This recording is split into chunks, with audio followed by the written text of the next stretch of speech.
Hello, I'm Jay. And I'm Robbie. And you joining us for our late... No, that's wrong as well. It's without a script. I'm just going to cut this up. Right, let's try again. What was wrong with that? I said the wrong words. Right. Hello and welcome. I'm Jay. And I'm Robbie. And you're joining us for the latest episode of Generations Apart, the podcast where we talk all things tech and gaming, from retro to the future, sharing our perspectives and our excitement for all things tech.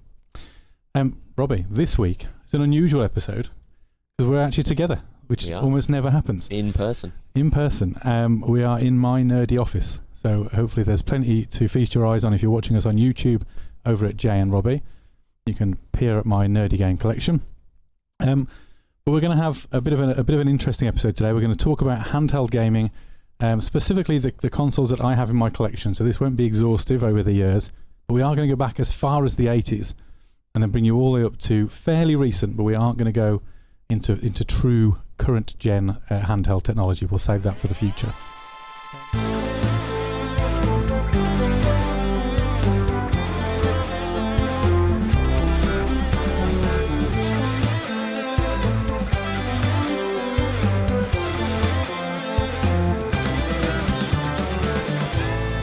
Okay, Robbie, so before we get into our topic for today, what piqued your interest this week? So I've seen in the news this week, it's a Kickstarter product, and a few different tech YouTubers have started to review it. There are these boots called Moonwalkers, and they claim to be the fastest way to walk. So they look a bit like skates, you know, the old kind of shoe attachment skates that you used to get when you're in the early 2000s. Yeah. But they're actually powered, so they have batteries in them. And they claim to make you be able to walk at 7 miles an hour. So that's almost double your walking speed, I guess. But they look really weird. And so I encourage everyone to check out a video, and I'll include a note in the show notes around a video reviewing them and seeing people have a go. But they are a really interesting look at a different way of commuting.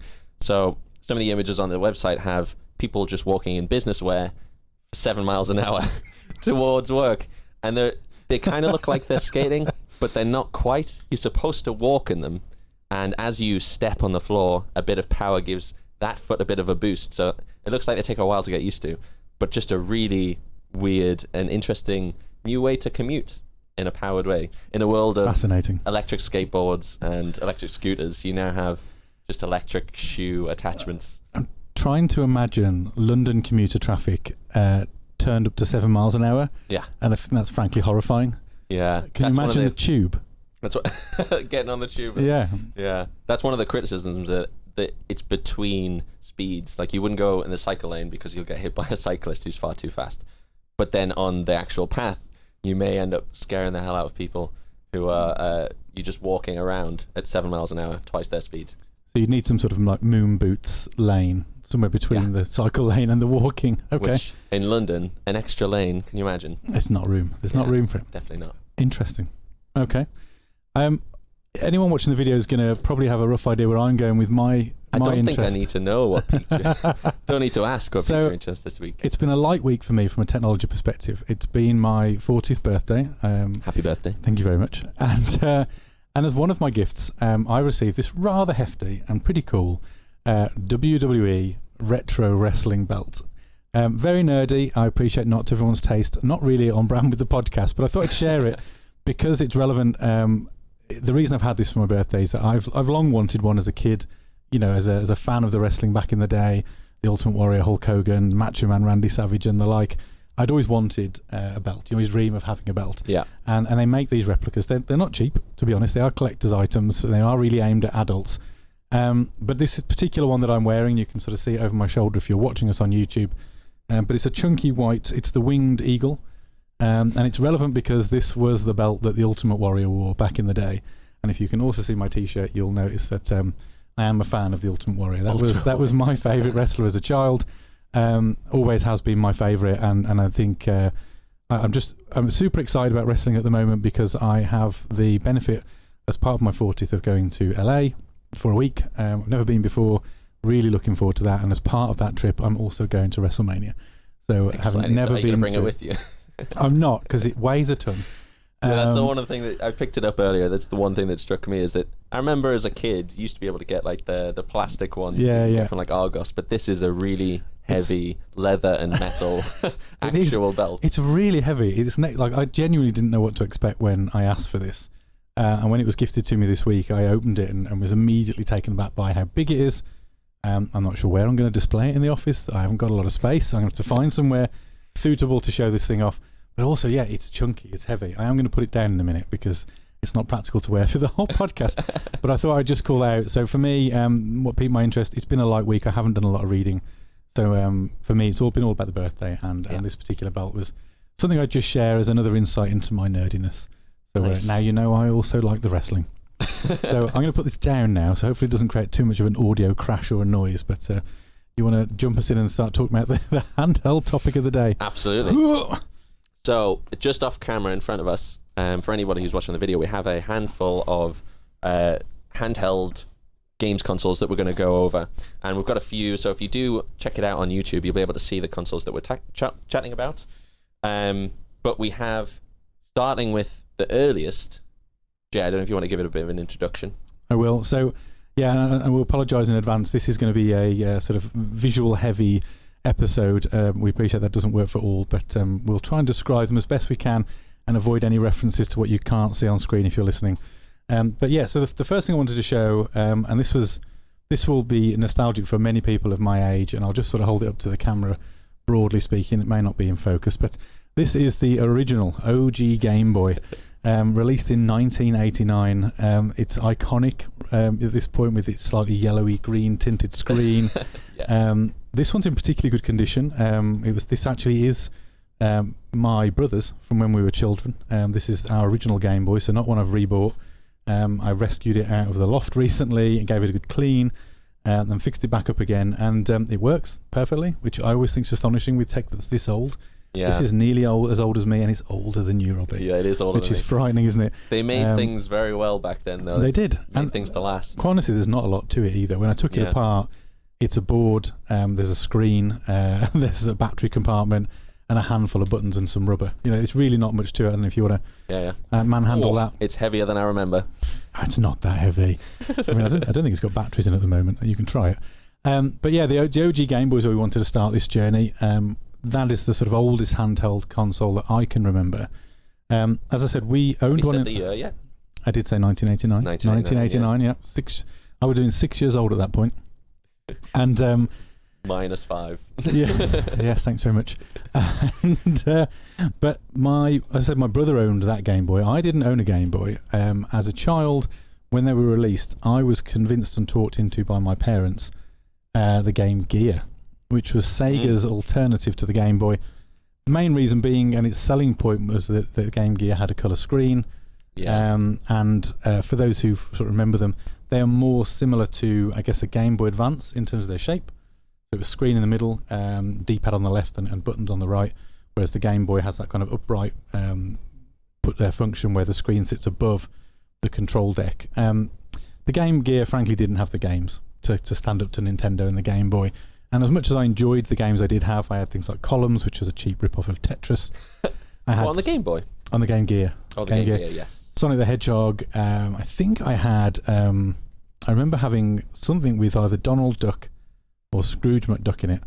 It wasn't DuckTales, but I don't know what it was. It was definitely a Disney game. And a handful of others. Space Harrier, I think, was one that I particularly liked on my Game Gear. But I wanted to start with the Game Boy because that was the one that was iconic. Still is iconic. I think a lot of people now, I mean, you can go online, there are quite a number of YouTube channels, but there's one I follow called The Retro Future, where he's a Game Boy collector, and he has an enormous number of Game Boys. If I'd thought to, I've got a bag with some accessories in, and we've got one of the classic things you used to see on these handhelds back in the day, which was a magnifying glass and light. I remember that. I think I even had that as a kid. So the Game Boy's not backlit. So the magnifying glass, it was literally just a magnifying lens, big square lens that would sort of flap down over the screen to make it a bit bigger, and then there was a light built in that would sort of just illuminate the screen for you. Yeah. Because of course you couldn't play these things at night. And there were all these different third-party attachments. I had similar things for the Game Gear. Interestingly, the Game Gear had a funky attachment which would allow you to dock a Master System game in the back of this adapter. Wow. And play your Master System games on your Game Gear, which was novel. It's very futuristic, actually. Yeah, whereas the Game Boy went the other way. So the you couldn't plug a Nintendo game into a Game Boy, but you could put a Game Boy game into a Super Nintendo. Yeah. So I've got the adapter somewhere in the collection behind me. And of course, when I think about the Game Boy, a handful of titles that come to mind. Of course, there's Tetris, which we touched on, an absolute classic. For me as a kid, one of the games I remember fondly was Space Invaders, and that was because my stepdad owned it. He bought it for our Game Boy and played it a lot, and he just used to play the life out of it. And when we got the Super Nintendo adapter, he would sit and play on the big screen, and I'd get to watch just how good he got at this game. So those are a couple. There was obviously Mario and some of those early games. I think with the Game Boy though, and I think this is where my kind of concept of time gets a bit skewed, so it'd be interesting to look perhaps at the release date of these. When I think of Game Boy, I think of Pokemon. That is the game that I associate with the Game Boy. But I think Pokemon came quite a lot later. I'd have thought so. In the Game Boy cycle. It in colour, but was that actually on the original Game Boy? You've got one right there. Got it in the back. Look at that. Here's one I made earlier. I was just going to have a look at the cartridge to see if it has a release of like a printed date on it. So that's the Pokemon Fire Red? It was just Pokemon Red back then. Because I think Red. Fire Red was... they added some extra words in when they remade them. There's no date on this, so we might have to look this one up. Interestingly, it says on the back, patent pending. Patent penned, which is interesting. I did actually watch a Nintendo documentary yesterday, and they were sued quite a lot. Were they? In the US, yeah. Oh, okay. So interestingly, and that again, that Pokemon Red is my brother's, and it still has his Pokemon on from when we were kids. Unfortunately, my Pokemon did not survive my Game Boy games. I had Pokemon Blue and Yellow before moving on to Silver, and he had Gold, and I think all of my batteries died in my Game Boy, so my Pokemon unfortunately lost forever, which is very sad. But so Pokemon Red was the version there. I don't know when that released. It's looking like in Europe, 1999. So 10 years after the... Which is really interesting, isn't it? So, and I guess that just shows you how time can be sort of distort these things. And that actually leads quite nicely onto where I remember playing my Pokemon, which was, and I'm going to hold this again for the camera for the purposes of video watchers, this was the Game Boy Color. Mine specifically was lime green. This isn't my original. I rebought this recently, having sold mine as a kid, but it's in very good condition. This is where I remember playing my Pokemon. Yeah, I'm the same. And again, neither Pokemon, even Pokemon Silver, so second generation Pokemon, still wasn't a Game Boy Color game. Still just Game Boy, backwards compatible, so still compatible at this point with probably at this point over a decade old hardware. Yeah, which is pretty astonishing by today's standards. But I played all my Pokemon on this little boy, and this is what I remember. I was at college, mate, so this is really bad. This is embarrassing, but to put it into context, I was playing this in college. The Game Boy Color was the console I remember. This is the sort of form factor I remember, and I had this, I think, for a birthday back in the day, or I might have bought it for myself. You can see the difference in sort of size. Oh yeah, this is the Game Boy Color ergonomic, I would say. Much more ergonomic. The Game Boy is huge in comparison. I can't remember if it takes less batteries either. So the original Game Boy was 4 AA's. Then if you can pop that one-handed, I'm struggling with my mic to do these one-handed, but 4 for that one. Is it 2 for the so 2 AA's. It made it more efficient, and it would colour non-colour games and give them a tint, but it didn't do anything more than that. But I played all my Pokemon on there. We had the link cables back in the day. All my friends had the games. The link cables. We would battle and trade to get all the Pokemon, because you had to trade certain Pokemon to get them to evolve and all sorts of fun stuff. I had the original Game Boy back in the day. I think it was hand-me-down from my brother. And then I remember getting a yellow Game Boy Color. And I remember they really kicked it up a notch with the accessories for the Game Boy Color. So they had the magnetic screen again. They had a kind of battery pack that you could plug in instead of using batteries. Which was one of the first times I'd ever seen that. And it also had a... Interestingly, there was one of those for the OG Game Boy. Was there? But it was literally like a belt clip. Oh. So it was a battery you had to clip onto your belt. Yeah. And then plug into your Game Boy. So it didn't neatly dock in the back. It had to be plugged in, and it was effectively treated by the Game Boy as direct power. Yeah. But you wore the back. Yeah. And the Game Gear had an even bigger one that you used to have to wear on your belt. So this was before they got dedication. Yeah. Battery tech wasn't quite as fancy in the 80s. And then the main thing on this is it has the link cables, as you say, to link between 2 Game Boy Colors. Yeah, which I thought was amazing at the time. So me and my brother both had one, and for games like Pokemon, as you say, trading Pokemon and battling it was each essential. other. It was essential. Absolutely incredible. You couldn't complete your Pokedex without it, because there were Pokemon that you could only get on another version. They still do that today, but also there were Pokemon that only evolved when being traded. So you were forced, in some respects, to find people that you could communicate and share with. Quite clever of Nintendo, though, because it means that they're still doing it now. You would always get your sibling to get another one. And we did. Pressure for parents. Yeah, and for a long time, so like I said, my brother had Pokemon Red, I had Blue. I bought Yellow because Yellow was the only game that allowed you to collect what were back then the starter Pokemon. Yeah. Has everything gone off? Oh, the device has gone to sleep. Our preview's gone off the screen, so we're like, what's actually happening? It's a shot. Yeah, and the actual Yellow, I think, was the only one where you started with Pikachu, and you could get all three of the starter Pokemon. This is becoming an episode on Pokemon. We should move on, but maybe that's another episode in the future. And then Gold and Silver, and then I think from there it moved on to Game Boy Advance, which is the next neat place to go. So I didn't buy the original Game Boy Advance. I don't know if you've got the notes we made earlier on release dates, but the original Game Boy Advance. Can you remind me when that came out? Original Game Boy Advance was 2001. Oh, did we say 1998 for the Game Boy Color as well? So yeah, which is interesting. So 9 years after the Game Boy, they revised it. Very little, to be honest, because there weren't many Game Boy Color games, and they weren't that advanced. They still weren't on par with the Game Gear. But obviously, still in terms of like visuals, like the Game Gear's screens were still much nicer than the Game Boy Color. Also, we were just talking about Pokemon being released in 1999, which would have been at the time of the Game Boy Color as well. Yeah. But was it backwards compatible with the Game Boy? It was, yeah. Like so, my brother played all of his Pokemon on that original original Game Boy. I played all of mine on the Lime Green. So that's what I say. The Pokemon sort of skews my memory of Game Boy, because actually I associate the two together. But actually, Game Boy was around for a long, long time before Pokemon came along. Interesting to see the change in generations between consoles, I guess, or handheld consoles at the time compared to now. And it's interesting because then if you just mentioned, so 1998 we said for Game Boy Color, and then you said 2001, did you say, for the Game Boy Advance, the original? That's right. So only 3 years later they replaced it. And that was a huge iteration as well. Yeah, that was a much bigger jump. Again, Pokemon went over with it, of course. I think it was Ruby and something else at that point, and then there were a number that I kind of lost interest at that point. I didn't have the original Game Boy Advance. I waited and I bought the Advance SP, which is the one that kind of holding up to camera right now.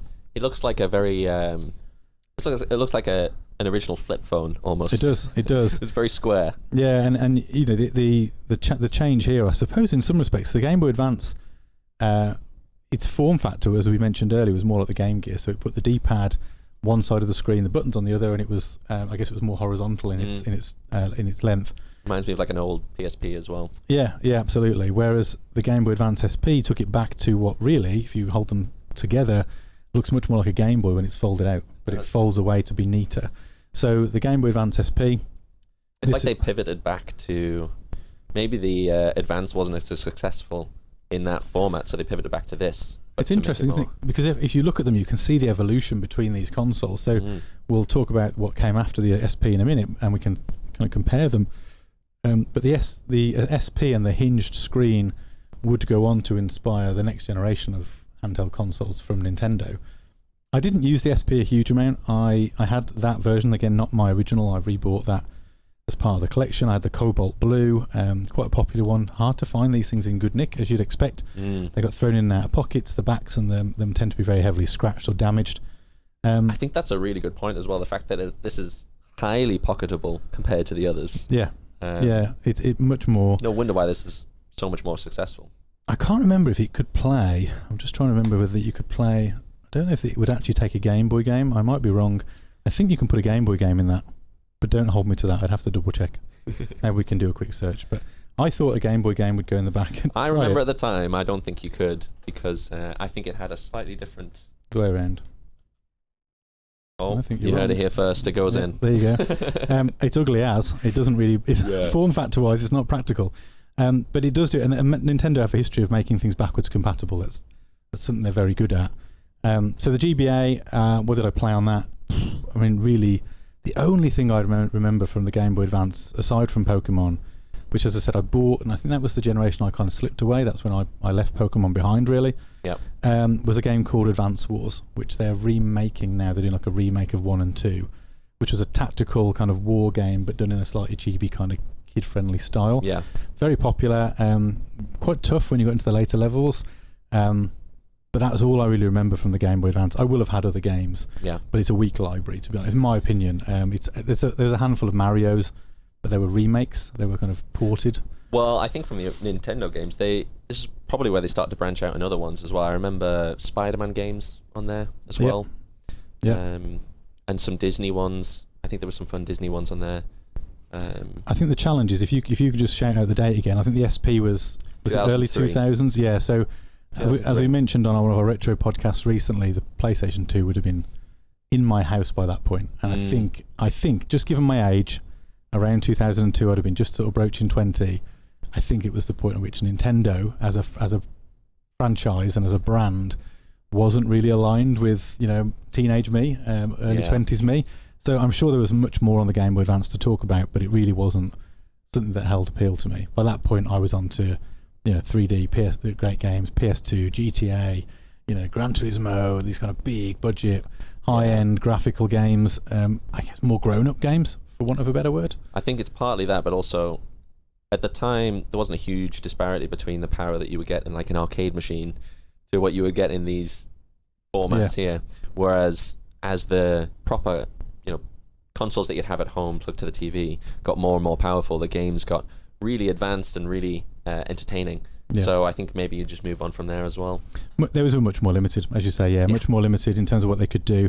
I mean, even down to the control pad. I'm just going to flip it open again and remind myself, the Game Boy Advance SP, 2 buttons, A and B, and a directional pad. Well, by that point, we've got PS2 controllers with dual analog sticks and shoulder buttons and 4 face buttons. So even like the inputs and what you could do with the games was much more limited. So very true. I think it was just a product of the time, really.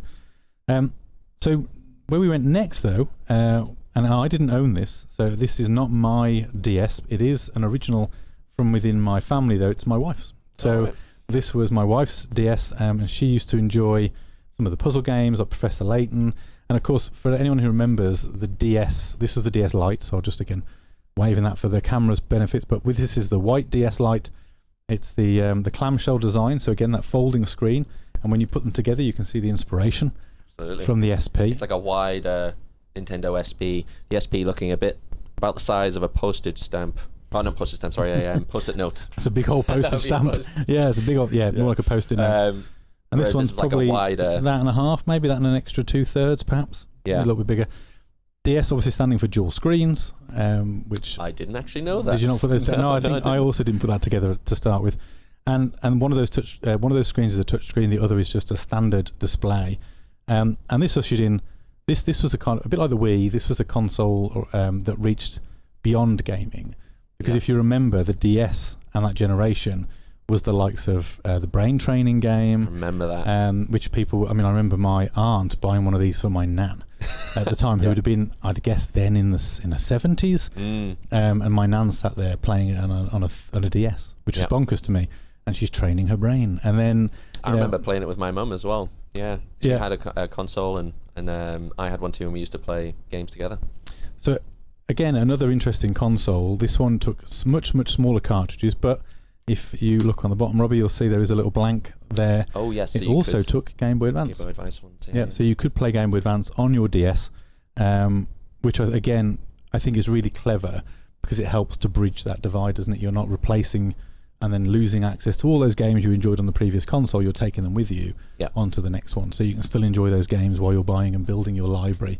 This one had a stylus. It had rechargeable batteries for the first time, I think. And in fact, actually no, that's a good point. The SP was rechargeable. The Game Boy Advance wasn't. The original Game Boy Advance was batteries. Really? Yeah. Okay. So I think the SP introduced that for the first time. So I've got that wrong slightly there. The DS, though, like I said, the one that probably broke through and became much more popular than it had any right to be, because it stopped being just about traditional side-scrolling or tactical games, and it introduced things that people could interact with. There was it Trauma Center? Or was it? I don't think I ever played that one. Was it Trauma Center the name when it reached the Wii?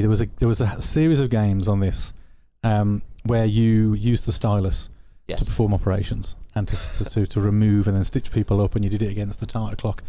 Trauma Center might not be the name. Trauma Center, I think, was a sequel or a sort of spiritual sequel. Yeah. On the Wii, I cannot remember what the name of the game was, but the DS had its own version of that, which was very popular. The game I always remember with Nintendo, the DS, was Nintendogs. Do you remember that one? Yes, I do. That was hugely famous at the time. I bought a version of that recently for the 3DS because I thought my daughter would like it, and she played it for about 10 minutes and then put it down. So now I've got a copy of Nintendogs that I don't want. Yeah, you can do that on your phone now these days. It's Nintendogs was a bit like a Tamagotchi, but a dog that was far more interactive. You could take it on walks. You could play frisbee with it. You could feed it. You could introduce new brothers and sisters for the dog as well. It was a very fun game. Again, I don't have huge memories of the DS. I know that it had some. I know it had a few Mario games that were popular. I never played them. There was the Wario games were brilliant on the DS. Although I experienced them for the first time on the Wii, so a little bit later. Like Professor Layton was the game that my wife used to play, a number of those. I think Animal Crossing. Yes, I think you're right. I think there was a DS Animal Crossing. Yeah. Again, again, link cables and all that was well established by then, so you didn't need, and there was lots of Pokemon games, but many of those passed me by. Was it even blue? It might have been Bluetooth by the light. I can't remember. I think 3DS introduced something called Street Pass, which was a kind of a Bluetooth wireless connection, which would then pick up other devices in range and then allow you to do things. I don't think the DS supported that though. Although at the time it was likely infrared, which was the original way to connect devices. It probably was. It probably was. Like I said, the DS, not really a console that was particularly on my radar. I played it a handful of times. That was more. I think I'd say that was more my era growing up. For the that's scary, isn't it? So it's taken us basically 3 generations of handhelds from Nintendo to get to the 4th. To one that you remember. Did have the original Game Boy and the Game Boy Color, but I have a lot more memories of the Game Boy Advance SP and the DS. Brilliant. Well, again, evolution then takes us to my last handheld before the Switch, which was the 3DS. Now, mine is not the original 3DS. Again, mine was the next iteration. So, if you could remind me, what was the original 3DS? 3DS was 2011. 2011. It's quite a jump. Which actually, it is quite a jump. But when you think about it, for 3D technology and glassesless 3D as well. Yeah. It's pretty impressive, and actually it works really well. Like, I really liked it. It was quite impactful. A bit of a gimmick. I'm not sure that it ever really needed it. And of course 3D really in your home went that way, didn't it, in general? The TVs died out. It never really became a thing. It was a bit of a fad at the time, wasn't it? Definitely. 3D TVs But the 3DS, as you said, released in 2011, is that right? Yep, 2011. And then did I also give you the date for the 3DS? That one. New 3DS. I think you might have said 2013, but that sounds about 2012, 2013. So a year or two later, like Nintendo often do, iterating on their designs, the creatively named new 3DS. And they also had the 3DS XL, so you could get a much bigger version of this. Oh, I remember that which one. I really liked, but I will tell you why I bought this particular one. So again, just going to sort of show that to the camera. You'll notice that this one has got sort of custom wood look faceplates on. I bought those and changed them when I bought it, which was a nice feature of the 3DS, the new 3DS. You could buy these changeable plates and give your console your look and feel that you liked. That's cool. I went kind of classic Mario. But I bought this one because it mirrored the colour scheme of the Super Nintendo, and that was by design. Yes. Whereas they didn't do that for the XL. The XL didn't have this colour combination, so I went for a slightly smaller one. Really powerful little console. I'll be honest, I never got a huge amount of use out of it, to be quite honest, as is the case with a lot of these. But again, handheld-wise, we'll come on to PlayStation's versions of these in a moment, but I'd moved on, really. The games I was looking for weren't here. However, there's some really good stuff that I've picked up recently as part of my collection, which works on this. So things like, probably the best way, I'm going to say the best way, I'm going to go out on a limb. The best way to play Zelda Ocarina of Time is arguably on the 3DS, because they re-released it for the 3DS. Yeah. So the 3DS has a version of Ocarina of Time that benefits from some of the hardware upgrades, and they implemented some new controls that with the analog stick and stuff like that. Yes, because it has this flat analog stick that is quite unique, I think, as well. It's not like a normal kind of sticking out analog stick. It's very flat. It's hard to describe, but it just kind of moves around I'm sure they also had an add-on which would give you a second analog stick for certain games that required it. Oh, really? And it was like a bolt-on that went on the side. I can't remember quite what it was called. I never owned it. And they also had, I remember this, we talked about Guitar Hero recently as being the sort of defining, the genre definer for PlayStation, but they had a Guitar Hero on the Nintendo, which just gave you the coloured buttons from the neck of the guitar, and then you could play Guitar Hero on your 3DS. So you really had to play that game on the go. You could, which was a really odd choice. They also had, what was the game? Lilac Wars, or Star Fox 64 as it was known, back on the Nintendo. That was ported to this and played really, really well and made good use of the second screen, show you your map and things like that. There were the classic Mario games, and again, plenty of Pokemon along the way. But I really like this. A good Mario Kart as well, sorry, on that. Oh, yes. Actually, I do remember that. One of my personal favourites is they brought over the Tony Hawk's Pro Skater. Or a version of it. Well, I wouldn't know about that because I didn't like that game series, but we know it's one of your faves. How did that play? Did you ever get your hands on it? I did. I didn't actually have it myself, but I played a friend's version of it. And it was quite good. It was not the same as any of the console versions, which was maybe a little disappointing, but it was still fun to play. That was the issue, wasn't it? Hand-holding, I think, in games like that. There's an awful lot of games that got ported to handheld back in the day. Well, even now, to be honest. I mean, it's slightly different because of what handhelds have evolved into, but a lot of the ports of games that were popular on the sort of home consoles very rarely landed well on the portables and often sacrificed an awful lot, or in some instances were completely different games. I think it was one of the Spider-Man games you mentioned earlier was a 3D experience on home console, but then was a side-scrolling game on but it was a movie tie-in, but of course they had to do what they could do with the hardware. There was a time that they did a lot of that as well, and sometimes it would be, it's not even anywhere close to the game, it's just a puzzle version of that game. I used to hate stuff like that. I'm trying to think of an example, but there was I remember a few console games that were released on here that ended up just being puzzles instead of the actual game itself. The other thing I'm noticing on this is it got a camera, and this is probably one of the first ones with a camera. Yeah, I don't. Or the original 3DS, I think, had a camera.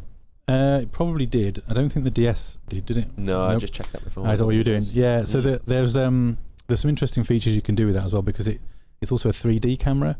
So it would take your face and it would make the image slightly 3D and take advantage of the 3D screen. That is impressive. I don't know how the hell it did it, but again, I never used the camera.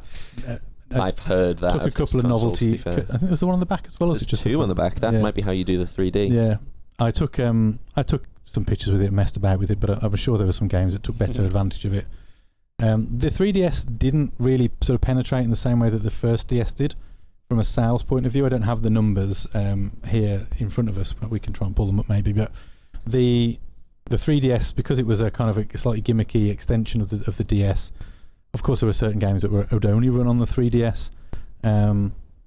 It didn't really land in the same way. And it was still very popular. I think it still sold a load, but it didn't have that sort of outside of the gaming community appeal in the same way that the DS did. Yes. They also did, which I thought was bizarre, the 2DS. Did you remember the 2DS? I don't. Was that not just a DS? No. So the 2DS came after this. It was cheaper, so it didn't have the hinge. So if you imagine that, I can turn the camera, but you imagine the 3DS folded out and locked in place as one rigid piece of plastic. And they took the 3D functionality away, so it's the 2DS. But so it played 3DS games, but it didn't have 3D in the screen, so I guess it cheapened the tech. It didn't need the foldable hinges, so it was more small child friendly, because I guess this being sort of like quite a sophisticated and feature rich piece of hardware, dropped that a few times, you were going to break it fairly easily. The 2DS was a much more rigid, child friendly version, basically fixed in position, as I say, no hinge. I suppose as well it's a cheaper way to play the games as well. Well, they have a history of doing this, don't they? I know we'll come on to the Switch on another episode, but the Switch has got the Nintendo Switch and the Switch Lite, which doesn't switch. So, which is the whole point of the gimmicking name. It doesn't switch. It's just a handheld that plays the Switch games. Yeah. So they've got a history of doing this and bringing out versions of their consoles that make them either a bit cheaper, hardware revisions that make them more accessible. So as well as the fancy 3D XLs for those the gamers, they also brought out these more kid-friendly devices. So the 2DS was an interesting one. I've seen them; they're perfectly passable, nice devices. They do a job. It sounds odd, not going to lie, just because I'm used to the foldable format. Like I said, if you imagine, like I said, just imagine opening a 3DS and locking it in that position. That feels like it'd be quite big. It is quite big. They are quite large. Yeah, I mean, feel free to have a little Google in a moment. But the 2DS was something that I never owned or had any desire to. I'll be honest, like I said, this has been used sparingly. Yeah. But I've got a few games for it that at some point I'd like to play, or hopefully encourage my kids to play. Yeah. So someone will hopefully get some use. Nintendo-wise, of course, they went from the 3DS to the Switch. We're not going to talk about that today. We're going to save that for a discussion when we talk about future, sort of modern-day handhelds. But I wanted to pivot to Sony. So if we go back to, did we say it was 2005? 2005, that's right. So that was the European release. It came out right at the end of 2004 in Japan. We have the PSP, or the PlayStation Portable, which as a console had, again, it was the screen in the middle here, so a bit more like the Game Gear and the original Game Boy Advance. D-pad on the left, the face buttons on the right, the traditional square, triangle, circle and X. And then one analog stick on the PSP, and I didn't remember this particularly well, but just one shoulder button as well. One shoulder button on each side. The promise with the PSP was that it was going to bring console quality graphics, and at the time, I think 2005 would have been getting towards the end of the PS2's life cycle and moving to PS3. If we weren't already in the PS3, I think that might be right. So this was basically trying to play PS2-ish games. It also plugged into the PS3. You could use it for limited features. So you could put games onto it for a start, I think, but you could also use it, I'm sure this is right, as a rear view mirror in certain driving games. It was a promise, very weird, yeah. So you could sort of put it above your TV and it would show you the rear view mirror of your car. That's impressive. A bit weird. It used UMD discs, so they were kind of like mini discs, I suppose. But they were wrapped in some kind of plastic, right? Yeah, so they were in a case, so a bit like a mini disc, like it was in a protective case. Again, I think making it challenging. It was designed to prevent copying and stuff. Yeah, and scratching protection. But I think mainly as a protection against copyright and stuff like that. So it was a format that I quite liked, but it was expensive. Apparently there was issues with them breaking. I think it was quite common that the sliding drawer would break. Yeah. And of course it was a moving disc, so it wasn't like the cartridges that all of the Nintendo devices took. There were moving parts. This disc was spinning, and of course that's a problem if you then drop that console on the floor. Batteries as well were known to bulge. So oh really? So you'd have to change the batteries when they got old. So that was one thing to watch out for. Yeah, it was one thing to watch out with this one as well. Yeah, and also they played movies, so you could buy UMD discs and buy your favourite movies to watch on your PSP. Which I think when I bought mine, I was telling you off camera earlier that when they were announced for Europe, I think they came out in March in the US, and then they didn't come to Europe till September, and I was impatient. And I'd got a colleague at the time who worked in America, and I said, if I give you the money, will you bring me one over the next time you come? And he did. So I think by the end of the March that year, maybe early April, I'd got one of these in hand. I'd got a US one. This isn't my original. And I had, at the time, Spider-Man on UMD. It might have been Spider-Man 2. Whichever one was relevant at the time. Obviously, PlayStation, Sony in general, heavily used Spider-Man to influence their sales. And I had the movie on this, which I loved. I thought it was great. And the screen was beautiful. Games-wise, it was quite uncomfortable, I'll be honest, for someone with big hands, that little analog stick. I don't know if you want to have a little play with that. But I remember, the flat analog stick reminds me of the one that's on the 3DS, but a lot smaller. It's where it's placed. So that was what, if you played something like Grand Theft Auto on that, which they had their own version on the PSP, it was particularly challenging and uncomfortable after about an hour or two of play. For me at least, having to arch my thumb. They were great though. I mean, some of the games were really good on that console. Some really pretty stuff. Excuse me while I clear my throat. Some really pretty stuff on there. I tried things like Pro Evolution Soccer. Really? It was playable. The problem with it was, for the most part, the games that I wanted it to play, I wanted that console experience, but it didn't quite deliver. It was kind of ported versions like we spoke about before with the other ones. A bit limited. Well, the lack of a second analog stick made it difficult. Yeah. And of course, most console games were made with 2 shoulder buttons, for PlayStation at least, which meant that if you were porting your game, not only had you lost an analog stick, and you had a challenge when it came to things like the camera movement, you also had the issue of, well, what do I do with those other 2 buttons that I used to have mapped on my console game that I've now got to try and find a home for the player on the handheld. So it didn't allow them to directly create versions for the PSP without having to sacrifice, which they fixed later on, which we'll talk about in a moment with the PS Vita. PSP for me though, I did have quite a number of games on that. I persevered with it. I did eventually give up and move on, and I didn't buy a PS Vita back in the day. Yeah. So that was the end of console gaming for me. Really? PSP represented the end of console gaming for me. The 3DS, like I said, I picked up later on in the hope that it was going to bring me back, and I bought it, if I'm honest, to get back into Pokemon. Didn't work at the time. So PSP was the last time I properly put any real time into a handheld. I remember at the time that PSP was like seen as the premium handheld compared to It very much was. Nintendo's. One, because it was very expensive, but also for 2005, the graphics that you could get out of it were absolutely amazing. Yeah. I remember the screen as well. quality as well, if you compare the screen. I remember, did it have internet capability? I remember that. Like I had a web browser. Yes, it did. I feel like It did, yeah. I didn't have one myself, but I had a friend who did. And we used to play like online games as well. They were more like word-based online games. Yeah. And you could just load up a browser and play some games on there. So I remember that being quite revolutionary. And I think 2005, connecting to the internet on a handheld device. It's wild. There was also a weird range of accessories. So I didn't have these at the time, but when I bought this recently off eBay, the seller had bundled a few of these weird gadgets in. There was a couple of different cameras that would dock on the top, so small, because there's no camera built in like the 3DS had. So you could have a webcam on it. So whether you could use that for some sort of web chat, I don't know. Perhaps you could. There was also a GPS device and effectively turning it into a sat nav. Wow. Of some description, which I've never tried to set up, and I imagine it probably doesn't work anymore. But I thought that was a really weird thing to bring out as well. But actually what's surprising about the Nintendo stuff, and if you watch channels like the Retro Future on YouTube, he reviews a lot of Japanese console accessories. They're much bigger on portable gaming and have been for a long time. Yeah. Their infrastructure for wireless internet is much better than certainly the Western world.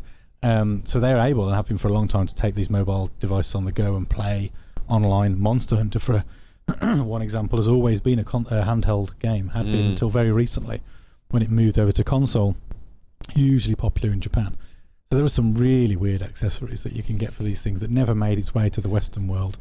Well worth exploring if you want to be see some kooky stuff. I can't imagine just hooking that up as a sat nav in your car. How strange. Well, imagine trying to update the maps. And all of these things came with or you could buy for them the in-car chargers and all that kind of stuff back in the day. So you could see very easily how that would work. And actually, as a screen, I don't know what the actual dimensions are. It's not too far off, early sat navs before they became built in.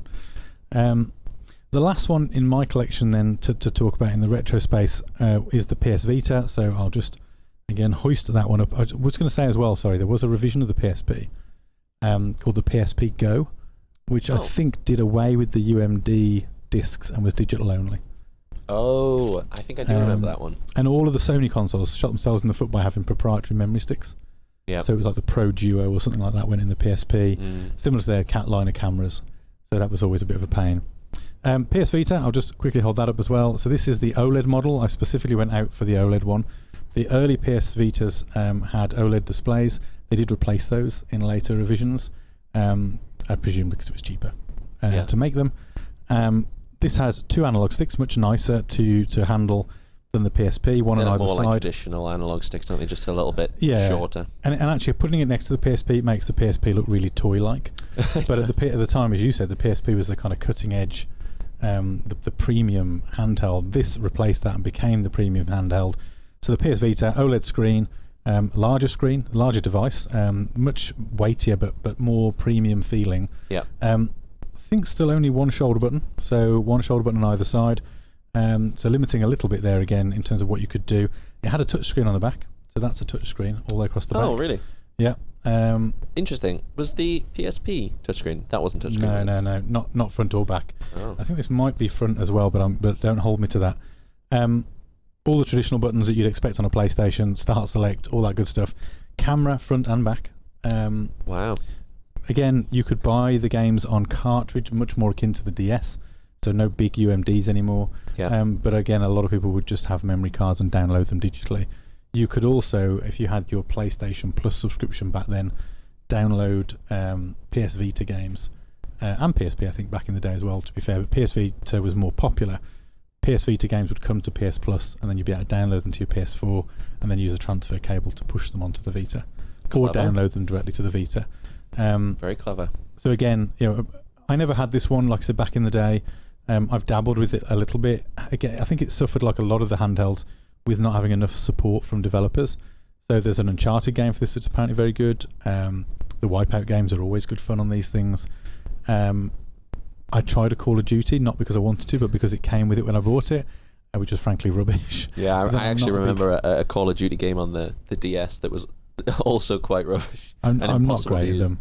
I think Little Big Planet again got ported to this. It was another sort of flagship PlayStation game. This is a console that a lot of people really love. So there's a really strong community behind the PS Vita, but they're very dedicated. And then like I say, they campaign for the Vita, and at the time wanted to see more stuff brought to it. But the reality was it didn't get developer support. You want to have a little handle of that. So the PS Vita just didn't get the support that it really needed to take off. And we're talking as well in terms of dates compared to the 3DS. This is 2012, so a year after the 3DS, which was 2011. And yeah, interesting at the time, the cameras seemed to be quite a popular thing to have on these handheld devices, and I can't imagine they were actually used that much. No, I don't imagine they were. But and again, when you think about the year, so 2012, we're well into iPad territory by then. iPhones are into their 7th or 8th iteration by that point. They were competing with an entirely different market, and gaming had gone handheld, but in a way that these sort of companies weren't looking at. They didn't want you playing on your phone. They wanted you to play on these devices. But if you could increasingly get high quality games on your mobile, why would you? Yeah. And I think the likes of Angry Birds at the time would have eaten the lunch of a lot of these. I was going to say just one quick story on the PSP that I forgot to mention. There was one game that I remember vividly called Lumines, or Lumines, depending on how you pronounce it. And I remember it because back then me and my other half would battle it out on this, and she was superior. She would put in a really hours of gameplay and smash out a really big high score, and then hand it back to me. Which was before we lived together. I'd then spend however many hours trying to beat it, and I'd beat it, and then I'd give it her back. And then about 2 hours later, she'd text me and say, I've beaten it again. So she was just sort of smashing my top scores left and right. But Lumines was a great kind of rhythm game, similar in a way to Tetris, but with much more vivid colours. And the concept was that you would place your blocks, and then a line would sort of sweep across the screen in time with the music, and as that line passed over the blocks you'd successfully placed, it would strip them away and create space for the next bit. So rather than just eliminating blocks as you place them, this would remove them as part of a rhythm-based game, and it was very much about the music. Very cool. Got ported to other consoles, but I remember it as being a PSP game. That's where it came out originally. So that's my collection of handhelds at the moment. We are going to save the Switch and the Steam Deck, as amongst others, which we'll talk about for another episode. But we just wanted to dive into a little bit of nostalgia while we're together, just look through my collection really, and just talk about the memories we've both got of these devices, and the fun that they brought us back in the day.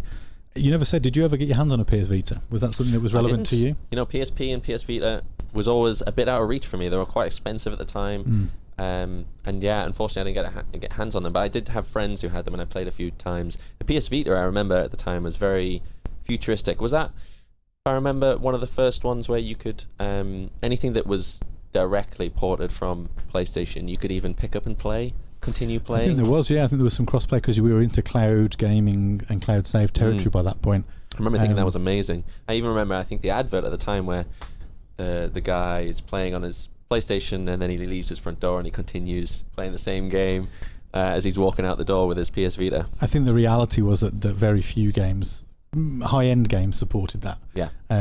You had to sort of sacrifice and play the games that worked on both, because as good as the Vita was at that point, it was so where the PSP kind of fell at the end of the PS2 and into PS3, the PS Vita fell at the end of PS3 and into PS4. Yeah. So it was bridging the gap between the two. And I think again, the jump for those consoles was vast.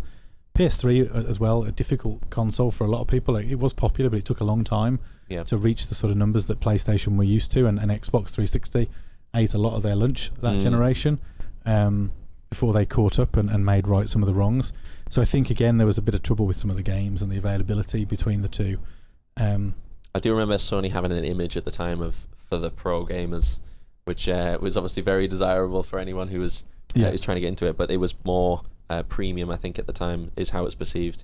And it very much feels like it when you put them side by side, and we're looking at them on a table here. But the PS Vita and the 3DS, they're two completely different devices. 3DS is plasticky, it's bright, it's colourful, and it's aimed at children. Basically, it's Nintendo. Very different audiences. Yeah, the Vita wants to be the college guy or the guy in his 20s or 30s or girl. Sorry, no gender bias, but it was a console aimed at a different audience. Yeah. And again, it played movies. You could have your music on it. Yeah.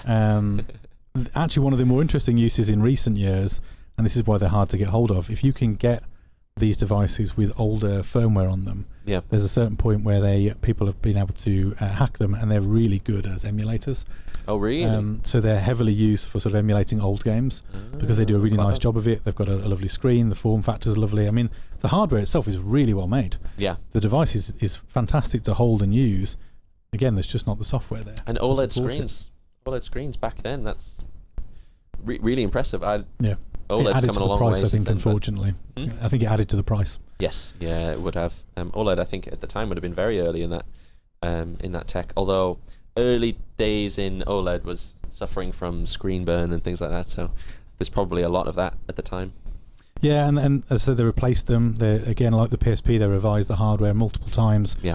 They stripped the OLED away in the later versions. That might be one of the reasons they stripped the OLED away, as if lots of screen burn complaints. I think a lot of it came down to cost as well. Yeah, but really interesting devices, and just really interesting to see where we've gone from. I mean, we just to recap, you go right back to the original Game Boy. Excuse me, clear my throat.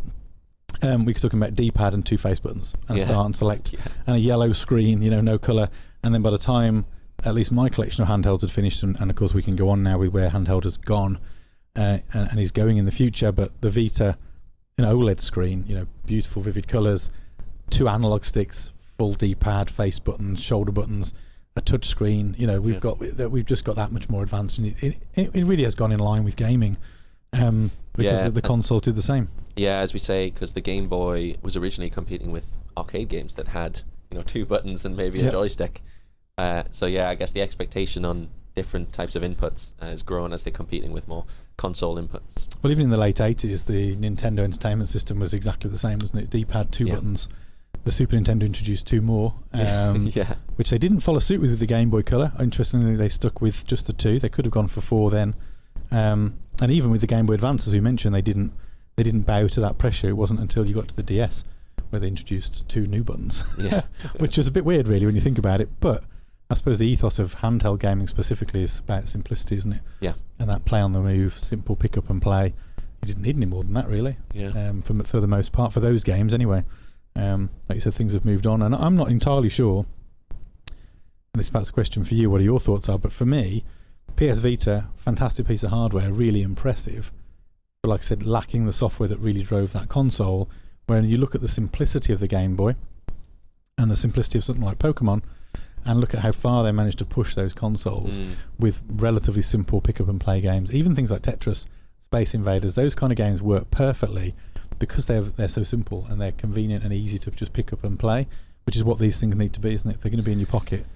That's whip it out and play. I really think the quickly. Game Boy's simplicity is what won overall, and the fact that they weren't competing with consoles or trying to bring console games to the handhelds, which ultimately it seems like that's what the PSP and PS Vita were trying to do, and suffered because of it, because there weren't any developer support to actually do that. So as you say, I think the simplicity wins in that one. I'm just thinking as well, the PSP, if that was 2005, which is just before iPhone, and then sort of the rise of the smartphone as we know it now, there would have been devices on the market like the Nokia N-Gage. That would have been around that time as well. Which I'm not saying that was was direct competition here, but there were other people having a go at trying to bring mobile gaming forward. And N-Gage's big selling point was that you got an internet-enabled phone here, as well as a console that could play, supposedly, air quotes for those watching, next level video games. So what was the the N-Gage then? Was that not the flip-up Oh, you one? never heard of the I N-Gage? think I remember it. Was it the flip-up one that had like a bit of a I think you need to look this one up for yourself. Okay. If you've never heard of the Nokia N-Gage, then I would, anyone listening along, do a quick Google search on your phone. Take that and have a look. It's a very interesting bit of hardware. It was a very unusual shape. It was very similar to a handheld, a little bit like the PSP, but an ugly ass device. It was horrible. There's a I know there was a brilliant bit of footage I saw on Twitter the other day. It was someone sharing some news report from the time, a US news report, and they were talking to people who were queuing up to get their N-Gage, and they were like, next level graphics, it's going to be amazing, Tomb Raider, blah blah blah, and the news report was selling this thing like it was the best thing ever. The reality was the N-Gage was rubbish, and it did not sell well at all. Yeah. Tanked very quickly. But again, timing wise, I don't know whether you've got the release date there, but timing wise, it would have come at the point where very soon after the iPhone tore through Nokia. It was 2003. Yeah, so it was only a couple of years later that they lost their entire business really in the mobile space to what we now know as the Googles and the Apples of the world. So I think that was Nokia trying to stay relevant. These things would have been muted, I would have thought, the likes of the PSP. They'd have already been well aware of the Nintendo products, but Sony's attempts to move into this market would have been clear. And it's not the first time Nokia's done it. I think I remember there was much later, around the PSP era, they did a collaboration with Sony, I think. I could be making this up, but I think it was Nokia. Did they? Because Sony had their own mobile brand, Sony Ericsson, didn't they? That they did all of their... Oh, it might be Sony Ericsson now. It would have been a bit of a clash of interest. But well, I remember a phone that I think was collaborating with PlayStation at the time, Sony, and there was one version of the phone where you can flip it up and it has a keyboard underneath, and there was another version of the phone that was aimed at gamers where you'd flip it up and you'd have like a D-pad and an A. Oh, I don't remember that. I'll have to try and find it. I might include it in the notes if I find the link before this episode is published. But I remember that at the time was quite a cool version of like a mobile phone that does gaming as well. I didn't know about that. And what's interesting as well, when we've talked about Nintendo and Sony and their efforts. One, I guess, relevant to the modern era gaming giant that never has is Microsoft. So we talked about Sega. They had the Game Gear. Don't think they ever double dipped on handheld gaming after that. Microsoft have never entered that sphere, even to this day. Although I guess you could argue, and this leaks back to our previous episode about game streaming, that they're sort of finding their way onto handheld by virtue of their cloud gaming service, but they've never actually brought out hardware of their own. Maybe that's a clever decision, who knows. Sony have shied away ever since the Vita, and there's no sign that they're returning anytime soon. I feel like it's not as popular these days, the handhelds. Maybe that's why, and because of their cloud gaming services, you say it's... Well, you say not as popular, and we don't want to spoil the next handheld episode that we'll do, but we talk about the rise of the Steam Deck and the Nintendo Switch, which is their nearly one. I think if it's not their biggest selling console, but it's getting very close to selling as many as the Wii. There's definitely a market for it, but whether it's... But what is that market, and I guess how do you satisfy it? Will Sony come to that market soon, perhaps, and find a way to bring, through cloud gaming, their own library of quality games to something on the mobile side, or will they just leave it to the iPads and the iPhones of the world and just let you access it through those services? I guess that's the argument, isn't it? Do we need two devices, or is the one that you're already carrying the one we should go for? Yeah. Do you focus on software or hardware? Exactly, yeah, and I guess that's a debate for another day, which neatly and on time for us for a change brings us to a conclusion for this episode. So thank you very much for joining us. If you haven't already, please hop onto your favourite podcast service and subscribe, or visit us on YouTube at Jay and Robbie and do the same there.